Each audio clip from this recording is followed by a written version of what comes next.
오늘 베드로 전서 5장 10절부터 14절 보겠습니다. 모든 은혜의 하나님 곧 그리스도 안에서 너희를 부르사 자기의 영원한 영광에 들어가게 하시니가 잠깐 고난을 당한 너희를 친히 온전하게 하시며 굳건하게 하시며 강하게 하시며 털을 견고하게 하시리라. 권능이 셋에 무궁하도록 그에게 있을지어다. 아멘. 내가 신실한 형제로 아는 실로아노로 말미암아 너희에게 간단히 서서 권하고 이것이 하나님의 참된 은혜임을 증언하노니 너희는 이 은혜에 굳게 서라. 택하심을 함께 받은 바벨론에 있는 교회가 너희에게 무난하고 내 아들 마가도 그리하느니라. 너희는 사랑의 입맞춤으로 서로 무난하라. 그리스도 안에 있는 너희 모든 이에게 평강이 있을지어다. 아멘. 베드로 전서가 마무리됩니다. 베드로 전서 1장 1절을 기억해 보시면 흩어진 나그네로 시작되었죠. 고난당하고 박해받으며 수혜당하고 있는 흩어진 나그네와 같은 그리스도인들이 이 편지의 수신자들이었습니다. 이제 이 편지가 마무리가 돼요.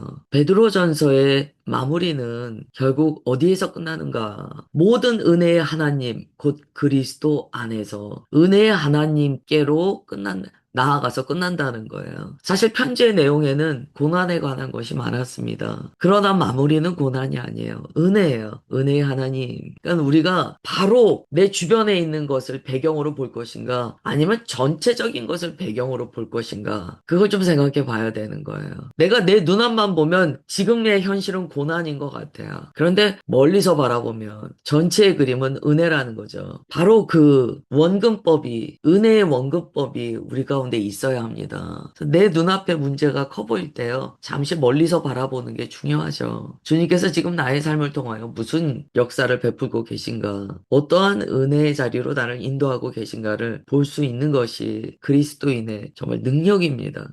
모든 은혜의 하나님, 여기에서 모든은요, 하나님께서 은혜의 일부를 주시지 않고요. 모든 은혜, 모든 우리가 생각할 수 없는 정말 모든 영역의 은혜의 공급자 되시는 분이 하나님이시라는 거예요. 우리가 생각하는 모든과 하나님의 모든은 다르죠. 하나님께서는 우리가 짐작할 수도 없는 모든 은혜의 근원 되신 하나님이시라는 거예요. 그런 하나님과 내가 교제하고 있다고 느낀다면, 그것을 믿는다면 얼마나 우리가 이 아침에 당당하게 세상 가운데 나아갈 수 있겠습니까? 모든 은혜의 하나님이 나의 아버지 되시고 나와 동행하신다는 거예요. 또 그 하나님께서 그리스도 안에서 우리를 부르셨어요. 그리고 하나님의 영원한 영광에 들어가게 하셨다는 거예요. 이 부르심의 목적지가 어디인가? 잠깐의 고난이 아니에요. 그리스도 안에서 우리를 부르셔서 들어가게 하신 하나님의 영원한 영광이 우리의 목적지라는 거예요. 과연 그 영광은 어떠할까요? 짐작 못합니다. 우리가 어떻게 알겠습니까?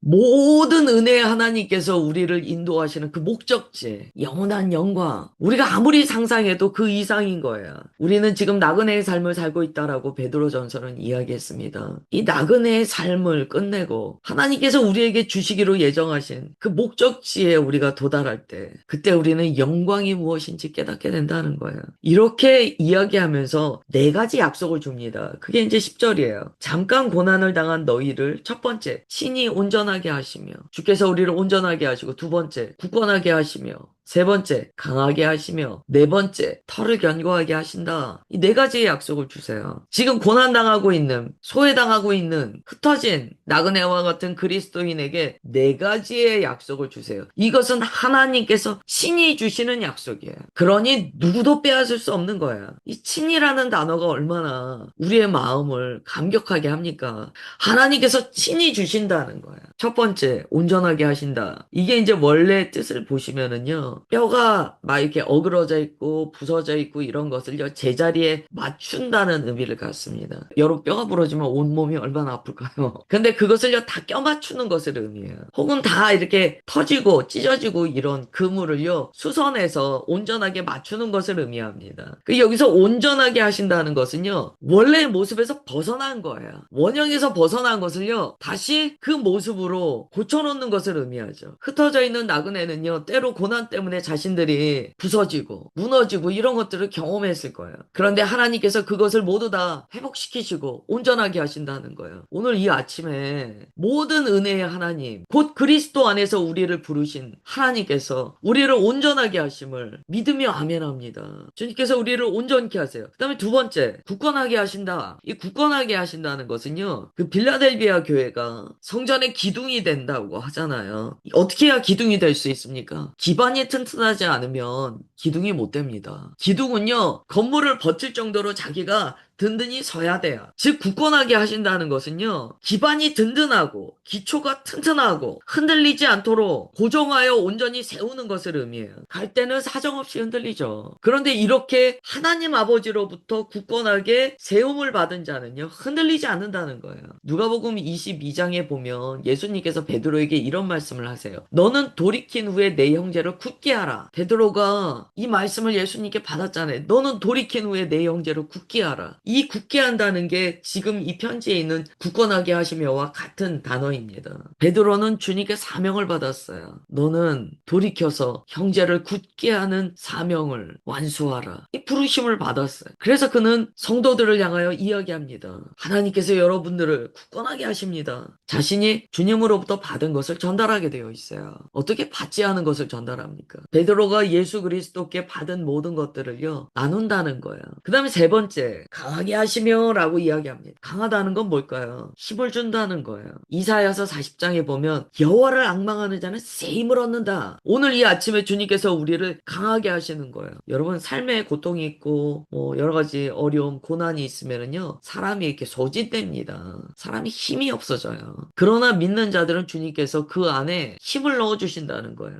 그러면 그 힘의 근원이 어디입니까? 하나님께 있는 거예요. 그래서 이사야서 40장은 이야기해요. 여호와를 앙망하는 자는 새 힘을 얻는다는 거예요. 그냥 얻는 게 아니에요. 하나님을 앙망하는 자는 그 다음에 이제 털을 견고하게 하시리라 라고 이야기합니다. 털을 견고하게 한다. 기초를 튼튼하게 한다는 거예요. 여러분 나무가요, 막 이렇게 태풍 같은 거 왔을 때 뽑히는 거 보면은요, 뿌리채 완전히 싹 다 뽑히는 경우를 보게 됩니다. 기초가 다 흔들려서 다 그냥 뿌리부터 다 뽑혀나가는 걸 보게 돼요. 마태복음 7장에 보면 반석 위에 세운 집이 나와요. 이 집은요, 비가 아무리 쏟아지고 막 홍수가 나고 막 바람이 아무리 세차게 불어도 무너지지 않는다라고 나옵니다. 어떻게 무너지지 않았는가? 하나님의 말씀을 듣고 행하였더니 무너지지 않는다는 거예요. 그냥 주여 주여만 하는 게 아니고 정말 주의 말씀 따라 사니까 무너지지 않더라는 거예요. 그러면 여기서 털을 견고하게 하신다라는 말씀을요, 마태복음 7장과 연결하여서 우리가 생각해 본다면 그냥 견고해지는 게 아니에요. 말씀을 준행하는 자의 삶으로 나아감으로써 모든 은혜의 하나님께서 그리스도 예수 안에서 우리를 반석 위에 세우사 털을 견고하게 하신다는 거예요. 오늘 이 말씀이 하루를 시작하는 우리에게 주시는 하나님의 은혜의 말씀입니다. 나그네와 같이 삽니다. 고난도 있고 고통도 있어요. 삶의 문제도 있어요. 그러나 오늘 주께서 말씀하시는 거예요. 모든 은혜의 하나님, 곧 그리스도 안에서 우리를 부르신 주께서 우리를 영원한 영광에 들어가게 하신다. 하나님께서 너희가 지금은 잠깐 나그네와 같은 삶을 살며 고난을 당하고 어려움이 있지만 너에게 주님께서 이렇게 약속하신다. 내가 너를 온전하게 한다. 부러진 뼈를 다 맞추어 헤어진 그물을 다 수선하여 하나님께서 만드신 그 원형의 회복을 이루신다. 두 번째, 내가 너를 굳건하게 한다. 뿌리가 없어서 흔들리는 그런 나무가 아니다. 너는 기초가 든든히 세워지는 기둥과 같이 굳건한 자로 하나님께서 붙들어 주신다. 그리고 하나님을 앙망하는 자, 너를 주께서 강하게 하신다. 그리고 너의 털을 견고하게 하사 그 어떠한 시험이 와도 무너지지 않게 하신다. 이게 오늘 이 아침에 주님께서 주시는 약속이세요. 그리고 이제 베드로가 이렇게 송영을 합니다. 권능이 세세 무궁하도록 그에게 있을지어다. 아멘. 그리고 이제 12절에 편지의 전달자를 이야기해요. 내가 신실한 형제로 아는 실로아너로 말미암아 너희에게 간단히 썼다. 여기서 실로아너는 신라입니다. 바울과 함께 다녔었죠. 근데 여기에 이제 간단히라는 단어가 나와요. 내가 그냥 길게 쓴 거 아니야. 짧게 썼어. 이 신약에는 이 표현이 또 등장을 해요. 왜 간단히 썼다 그럴까요? 사실 내용이 간단하진 않아요. 간단히 썼다는 거예요. 베드로가 흩어진 성도들을 생각하며 얼마나 여러 말을 하고 싶었겠습니까? 그러나 주님께서 주시는 마음으로 정말 응축하여 가장 보배로운 주님의 뜻을 온전히 전달하기 위하여 정말 추리고 추려서 그들에게 능히 가장 좋은 은혜가 될 말씀들을 적어놨다는 거예요. 그렇다면 성경은 무엇일까요? 이 말씀을 묵상하다 보면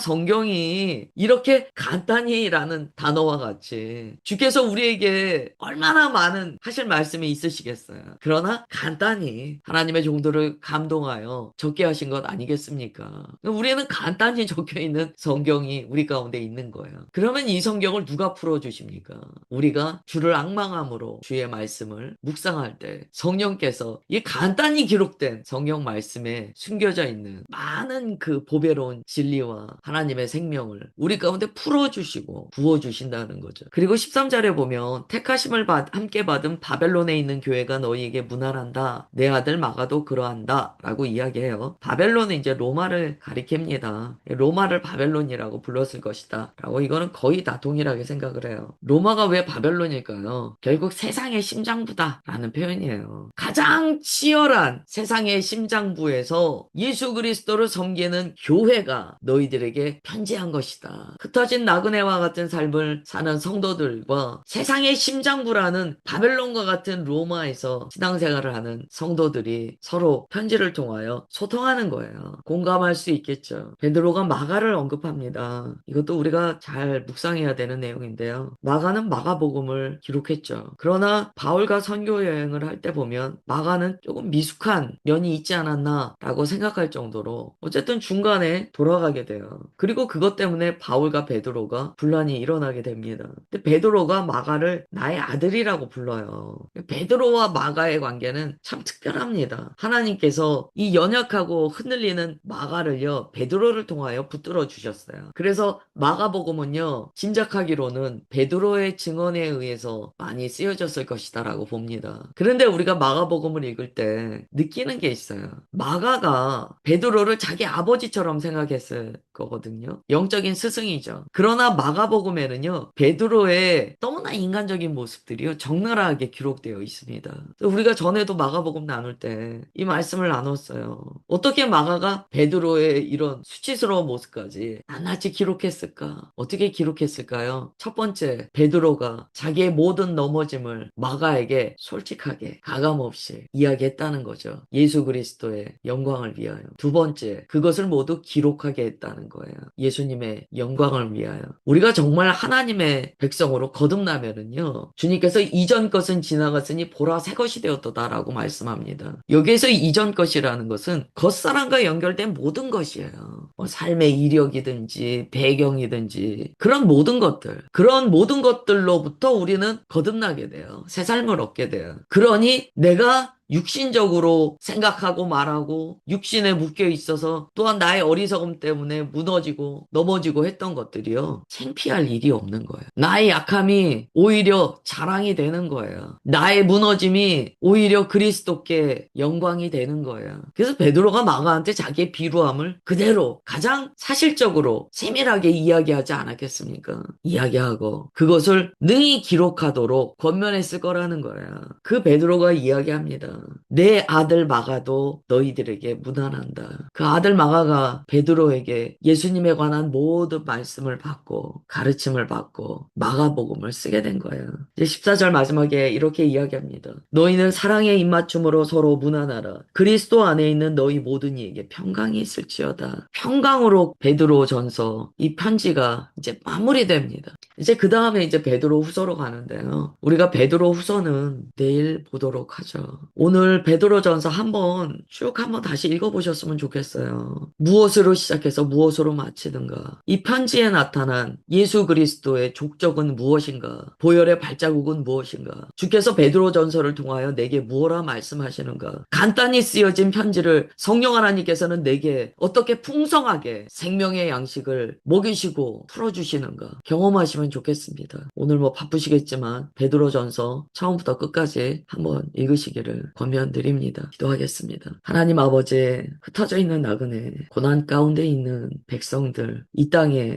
적을 두지 아니하고 이 땅에 영원히 살 것처럼 뿌리 내리지 않고 하나님의 나라, 그 영원하신 주의 나라가 나의 본향이라고 고백하던 그리스도인들을 향한 베드로의 편지가 마무리되었습니다. 주님, 베드로 전서가 흩어져 있는 나그네와 같은 그리스도인 뿐만이 아니라 지금 여기 우리에게 주시는 말씀이라고 아멘 하나이다. 주님께서는 잠깐 당하는 고난을 이상히 여기지 말 것이며 주 안에서 십자가의 승리로 살아낼 것을 당부하십니다. 이 연단을 통하여 주께서 우리를 친히 온전하게 하시며 또한 굳건하게 하시며 강하게 하시고 털을 견고하게 하신다고 약속하여 주셨습니다. 영원한 하나님의 거룩한 나라에 입성하는 그날, 이 잠깐의 고난을 통하여 주의 영광을 온전히 경험하는 우리 모두가 되게 하옵소서. 우리도 세상의 심장부와 같은 바벨론을 사는 자들이라고 고백합니다. 말씀으로 분별하게 하시고 주님의 은혜를 따라 진리의 길 걸어가게 하옵소서. 주님, 그렇게 역사하여 주심을 감사드리오며 사랑하는 주 예수 그리스도의 이름으로 기도드리옵나이다. 아멘.